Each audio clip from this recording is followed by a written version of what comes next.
അഴിമതിരഹിത ഭരണമെന്ന വാഗ്ദാനവും കൊണ്ട് ജനങ്ങൾക്ക് മുന്നിലെത്തിയ ഒരു രാഷ്ട്രീയ പ്രസ്ഥാനത്തിന്റെ യഥാർത്ഥ മുഖം ഓരോ ദിവസവും പുറത്തു വന്നുകൊണ്ടിരിക്കുകയാണ്. വടക്ക് കാശ്മീർ മുതൽ തെക്ക് കേരളം വരെ ബി.ജെ.പി. നേതാക്കൾ ഉൾപ്പെട്ട ഫണ്ട് തട്ടിപ്പുകളുടെയും കോഴ ആരോപണങ്ങളുടെയും തെളിവുകൾ പുറത്തുവരുമ്പോൾ പാർട്ടി ഉയർത്തിപ്പിടിച്ച അവകാശവാദങ്ങളുടെ പൊള്ളത്തരമാണ് ഇവിടെ വ്യക്തമാകുന്നത്. ഏറ്റവും ഒടുവിലത്തെ സംഭവമാണ് ജമ്മു കാശ്മീരിലെ പുൽവാമയിൽ സംഭവിച്ചത്. ദക്ഷിണ കാശ്മീരിലെ പുൽവാമ ബി.ജെ.പി. ജില്ലാ പ്രസിഡന്റ് സയ്യിദ് ഷൌക്കത്ത് ഗയൂറിനെതിരെ ഗുരുതരമായ അഴിമതി ആരോപണമാണ് ഉയർന്നിരിക്കുന്നത്. ബുഡ്ഗാം സ്വദേശിയായ കരാറുകാരൻ നൽകിയ പരാതിയുടെ അടിസ്ഥാനത്തിൽ ഇയാൾക്കെതിരെ പോലീസ് കേസ് രജിസ്റ്റർ ചെയ്തു. പരിഗാമിൽ നിയമപരമായി നടന്നിരുന്ന മണ്ണെടുപ്പ് തടസ്സപ്പെടുത്താൻ സ്വന്തം വാഹനം ക്വാറിക്ക് കൊടുക്കുകയും ചോദിച്ച തുക നൽകാത്ത പക്ഷം പബ്ലിക് സേഫ്റ്റി ആക്ട് പ്രകാരം കേസിൽ കുടുക്കുമെന്ന് ഭീഷണിപ്പെടുത്തുകയുമായിരുന്നു. അന്യായമായി തടഞ്ഞുവെക്കൽ, ഭീഷണിപ്പെടുത്തി പണം തട്ടൽ എന്നീ കുറ്റങ്ങൾ ചുമത്തി കേസെടുത്തതോടെയാണ് പാർട്ടിക്ക് ഇയാളെ ചുമതലകളിൽ നിന്ന് ഒഴിവാക്കേണ്ടി വന്നത്. ഇതൊരു ഒറ്റപ്പെട്ട സംഭവമല്ല. കേരളത്തിലും സമാനമായ രീതിയിൽ കോടികളുടെ ഫണ്ട് തട്ടിപ്പും കള്ളപ്പണ ഇടപാടുകളും നടന്നതായി ശക്തമായ തെളിവുകളും കേസുകളും നിലവിലുണ്ട്. കേരളത്തെ ഞെട്ടിച്ച കൊടകര കുഴൽപ്പണ കേസ് ഇതിനൊരു വലിയ ഉദാഹരണമാണ്.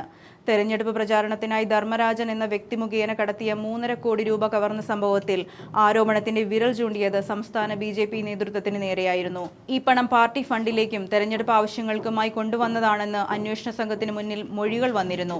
മാത്രമല്ല, മഞ്ചേശ്വരം തെരഞ്ഞെടുപ്പ് കോഴക്കേസിൽ സ്ഥാനാർത്ഥിത്വം പിൻവലിക്കാൻ സുന്ദര എന്ന വ്യക്തിക്ക് പണവും ഫോണും നൽകിയെന്ന ആരോപണവും, ബത്തേരിയിൽ സി.കെ. ജാനുവിന് പാർട്ടിയിലേക്ക് വരാൻ കോഴ നൽകിയെന്ന ആരോപണവും തെരഞ്ഞെടുപ്പ് പ്രക്രിയയെ തന്നെ അട്ടിമറിക്കാൻ നടത്തിയ ശ്രമങ്ങളായി വിമർശിക്കപ്പെട്ടു. രാജ്യത്തിന്റെ മറ്റു ഭാഗങ്ങളിലേക്ക് നോക്കിയാലും ഈ അഴിമതി ആരോപണങ്ങളുടെയും അറസ്റ്റുകളുടെയും പരമ്പര കാണാൻ സാധിക്കും. കർണാടകയിൽ സോപ്പ് നിർമ്മാണത്തിന് ആവശ്യമായ രാസവസ്തുക്കൾ വിതരണം ചെയ്യുന്ന കരാർ ലഭിക്കുന്നതിനായി കൈക്കൂലി വാങ്ങുന്നതിനിടെ ബി.ജെ.പി. എം.എൽ.എ. കെ. മഡാൽ വിരുപാക്ഷിയുടെ മകൻ പ്രശാന്ത് മഡാൽ ലോകായുക്തയുടെ പിടിയിലായി. തുടർന്ന് നടത്തിയ പരിശോധനയിൽ വിരുപാക്ഷിയുടെ വീട്ടിൽ നിന്നും ഓഫീസിൽ നിന്നുമായി 8 കോടിയിലധികം രൂപയുടെ അഴിമതി പണമാണ് ലോകായുക്ത പിടിച്ചെടുത്തത്. ഇതിനു പിന്നാലെ എം.എൽ.എക്കെതിരെ കേസെടുക്കുകയും ഇയാൾ അറസ്റ്റിലാവുകയും ചെയ്തു. ഗുജറാത്തിൽ ഗ്രാമവികസന പദ്ധതികളുമായി ബന്ധപ്പെട്ട് കോടികളുടെ തട്ടിപ്പ് നടത്തിയ സംഭവങ്ങളിൽ പ്രാദേശിക നേതാക്കൾക്കെതിരെ അന്വേഷണം നടത്തുകയും അറസ്റ്റ് രേഖപ്പെടുത്തുകയും ചെയ്തിട്ടുണ്ട്. മധ്യപ്രദേശിലെ വ്യാപ് അടക്കമുള്ള വൻകിട അഴിമതി ആരോപണങ്ങളും തെരഞ്ഞെടുപ്പ് ബോണ്ടുകൾ വഴി കോർപ്പറേറ്റ് കമ്പനികളിൽ നിന്ന് സ്വീകരിച്ച ആയിരക്കണക്കിന് കോടി രൂപയുടെ ഫണ്ടുകളും ഈ പ്രസ്ഥാനം നേരിടുന്ന പ്രധാന വിമർശനങ്ങളാണ്.